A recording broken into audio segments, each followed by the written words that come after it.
Hello everyone. Interview বোর্ডে আত্মবিশ্বাসী কিভাবে থাকা যায়, আমি এই নিয়ে বেশ কতগুলো ভিডিও করেছি। আজকে আমার আর একটা ভিডিও দেখবে। অ্যাকচুয়ালি উইথ কনফিডেন্স কথা বলা এটা একদিনে সম্ভব নয় বা 7 দিনে সম্ভব নয়। এটা অ্যাকচুয়ালি ইটস আ প্রসেস।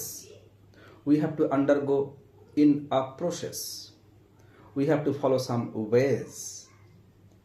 তো ফলে কী ওয়ে, কী প্রসেস মেনটেন করা যায়, আমি তা নিয়ে কথা বলছি। আজকে আমি আরও দুটো পদ্ধতি জানাবো সবাইকে।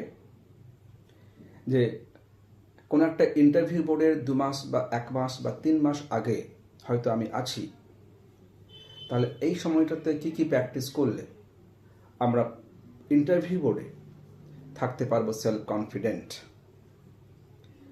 আজকের ভিডিওতে আমি প্রথম পদ্ধতি বলছি, নলেজ অ্যাকিউজিশন। হ্যাঁ, প্রত্যেকেই যার যেটা ইন্টারভিউ, অর্থাৎ কেউ হয়তো কলেজে ইন্টারভিউ দেবে, সিএসসি ইন্টারভিউ দেবে, কেউ এসএসসি ইন্টারভিউ দেবে নিজ নিজ সাবজেক্টে, বা কেউ প্রাইমারিতে ইন্টারভিউ দেবে প্রাইমারি টিচার হওয়ার জন্য, বা কেউ অন্য কোনো সেগমেন্টে প্রাইভেট সেগমেন্টে ইন্টারভিউ দেবেন। তাহলে প্রত্যেকটা ইন্টারভিউ বোর্ডের একই পলিসি বলছি আমি, তুমি বা আপনি যে সেগমেন্টে যে সেকশনে ইন্টারভিউ দেবেন, অর্থাৎ যে সাবজেক্টে ইন্টারভিউ দেবেন, আপনাকে সেই সাবজেক্টে নলেজ বাড়াতেই হবে। আমরা সবাই জানি knowledge equal to confidence, preparation equal to development of confidence. একদম ঠিক। যে মানুষটার মধ্যে তার কন্টেন্ট, তার সাবজেক্টিভ নলেজ এনাফ আছে, মোর দ্যান এনাফ আছে, ক্লিয়ার অ্যান্ড লজিক্যাল নলেজ আছে, দেখবেন সেই মানুষটা কিন্তু অত্যন্ত কনফিডেন্ট থাকে। হ্যাঁ, তো ফলে প্রত্যেককেই কিন্তু নিজ নিজ সাবজেক্টে নলেজ বাড়াতে হবে।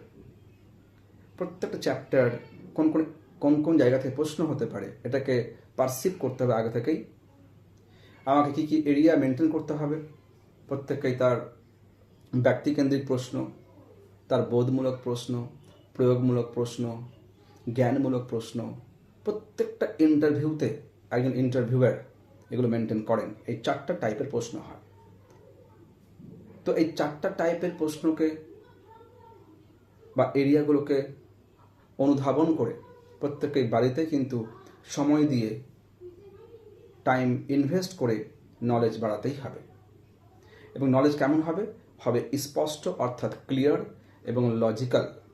যেন আমি যে অ্যান্সারটা বলছি, যেন সেই অ্যান্সারটার মধ্যে আমার একটা লজিক আছে, আমার এক্সপ্লানেশন আছে। আপনাকে বা তোমাকে একদম ভালো করে একটা অ্যান্সারকে বুঝিয়ে প্রতিষ্ঠা করতে হবে যে আমি এখানে রাইট আছি। এটা একটা দিক গেল। নাম্বার 2 পয়েন্ট বলছি আজকে আমি, সেটা হচ্ছে হাম্বল পোজ। অর্থাৎ যে কোনো ইন্টারভিউ বোর্ডে হাম্বল থাকতে হয়, অর্থাৎ ভদ্র থাকতে হয়। এই হাম্বলনেস বা পোলাইটনেস কিন্তু কখনোই অ্যাচিভ করা যায় না 1 দিনে বা 7 দিনে। এটাও কিন্তু ঠিক যেমন নলেজ একদিনে অ্যাকোয়ার করা যায় না, ঠিক এটাও কিন্তু পোলাইটনেস বা হাম্বলনেস কখনোই 1 দিনে বা 7 দিনে বা 1 সপ্তাহে কেউ অ্যাকোয়ার করতে পারবে না। It also আন্ডারগোজ a process. একদম প্রত্যেককেই এখন কি করতে হয়, বাড়িতে যদি কারো রাফ অ্যান্ড টাফ বিহেভিয়ার থাকে, হয়তো কেউ বেশি রেগে যায়, কেউ কথা বলার সময় স্ল্যাং ল্যাঙ্গুয়েজ বেশি করে ইউজ করে, বা সুইটনেস, সফটনেস খুব কম আছে কথার মধ্যে, তাহলে কিন্তু একদম 1 মাস, 2 মাস, 3 মাস আগে থেকেই